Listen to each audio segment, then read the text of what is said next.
رات کا سناٹا جو جو گہرا ہو رہا تھا، میرے دل کی دھڑکنیں اتنی ہی تیز ہو رہی تھی۔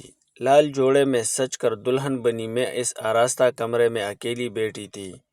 ہر بدلتے لمحے کے ساتھ سنسنی اور ایک عجیب سے خوف کی لہر میری رگوں میں دوڑ رہی تھی۔ میرا باپ بیماری کی وجہ سے آخری سانسیں لے رہا تھا اور اسی جلدی میں اس نے میری شادی اپنے دوست کے 16 سالہ بیٹے مزمل سے کروا دی تھی۔ میں 24 سال کی ایک بھرپور اور خوبصورت لڑکی تھی اور میرا شوہر محض ایک 16 سالہ لڑکا۔ کمرے کے فانوس کی ہلکی روشنی میں اپنے سرخ جوڑے کو دیکھتے ہوئے میرے ذہن میں صرف ایک ہی سوال گونج رہا تھا، ایک 16 سالہ لڑکا اس کم سن عمر میں میری زندگی، میری خواہشات اور میرے وجود کا بوجھ کیسے سنبھالے گا؟ غصہ، بے بسی اور جذباتی کشمکش مجھے اندر ہی اندر جلا رہی تھی۔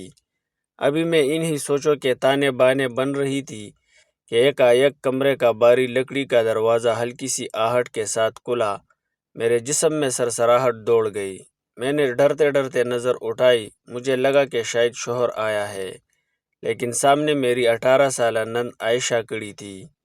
اس نے میری طرف دیکھا، اس کی نظریں مجھ پر جم گئی۔ وہ آہستہ قدم اٹھاتی ہوئی میرے بالکل قریب آ کر بیٹھ گئی۔ اس نے میرے کانپتے ہوئے ہاتھوں کو اپنے ہاتھوں میں لیا اور بڑی دھیمی اور پراسرار آواز میں بولی، مریم، تم اتنی خوبصورت ہو، تمہاری نازک کنائیاں اور یہ حسن تم پر تو کوئی بھی قربان ہو جائے، لیکن حالات نے تمہیں اس موڑ پر لا کھڑا کر دیا ہے۔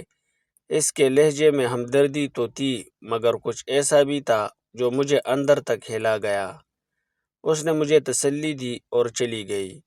اس کے جانے کے بعد مزمل کمرے میں داخل ہوا۔ وہ شرمیلا سا لڑکا تھا، لیکن جیسے ہی اس نے مجھ سے بات کرنے کی کوشش کی اور میری چوڑیاں چھوئی، میں ایک دم پیچھے ہٹ گئی۔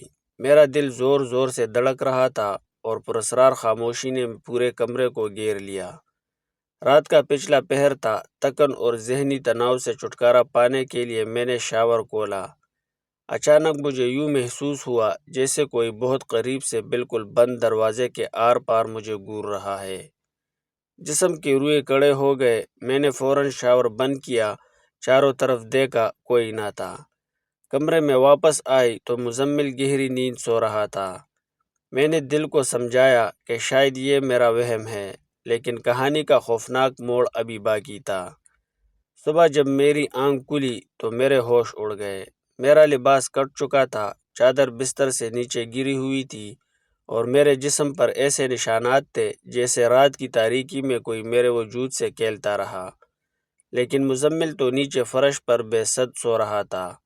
تو پھر وہ کون تھا جو رات کے اندھیرے میں میرے کمرے تک پہنچا؟ ہر گزرتی رات کے ساتھ یہ سنسنی بڑھتی گئی۔ صبح میں جب باورچی خانے یا راہداری میں نکلتی تو مجھے اپنے سسر کی نظریں اپنے وجود کے آر پار ہوتی محسوس ہوتی۔ وہ اکثر مسکرا کر مجھے اپنے قریب بلاتے اور کہتے، مریم، میں جانتا ہوں مزمل ابھی چھوٹا ہے، لیکن میں تمہاری ہر ضرورت کا خیال رکھ سکتا ہوں۔ ان کے ان الفاظ نے میرے رونگٹے کھڑے کر دیے۔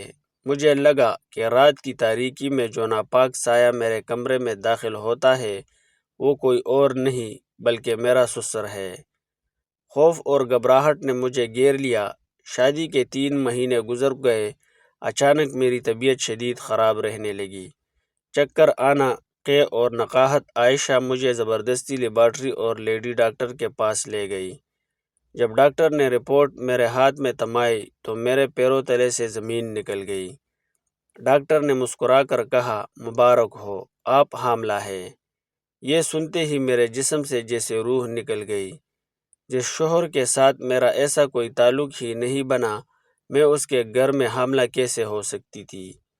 گھر پہنچتے ہی قیامت ٹوٹ پڑی۔ سسر نے غصے سے چیختے ہوئے مجھ پر بدکاری کا الزام لگایا اور مزمل کو حکم دیا کہ اسے ابھی کے ابھی طلاق دو۔ مزمل جو اب تک ایک خاموش بچہ لگ رہا تھا، اچانک میری ڈال بن کر کھڑا ہو گیا۔ نہیں ابا، مریم ایسی نہیں ہو سکتی۔ ہر طرف چیخ و پکار تھی اور اسی لمحے نند عائشہ پھوٹ پھوٹ کر رو پڑی اور اس نے وہ راز اگل دیا جس نے سب کے ہوش اڑا دیے۔ عائشہ نے روتے ہوئے اعتراف کیا، ابا، قصور مریم بابی کا نہیں ہے۔ میں ایک لڑکے سے محبت کرتی تھی اور میں نے اسے گھر کی چابیاں دے رکھی تھی۔ شادی کی رات اس نے بابی کو دیکھا اور اس کی نیت خراب ہو گئی۔ وہی ہر رات دودھ میں بے ہوشی کی دوا ملا کر لاتا تھا اور چابی سے کمرہ کھول کر بابی کی عزت سے کھیلتا رہا۔ یہ سنتے ہی سسر کے پاؤں تلے سے زمین نکل گئی اور کمرے میں سکتہ طاری ہو گیا۔ سچائی سامنے آنے کے بعد اگرچہ اس بھیانک حادثے نے سب کی زندگی بدل دی، لیکن مزمل نے ایک سچے اور باوقار شوہر کی طرح میرا ساتھ دیا اور مجھے اس دلدل سے نکالا۔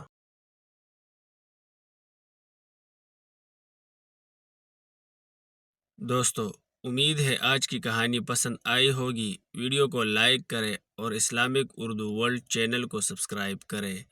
نوٹیفیکیشن آل کے نشان پر کلک کریں تاکہ آنے والی نئی ویڈیو سب سے پہلے آپ تک پہنچے۔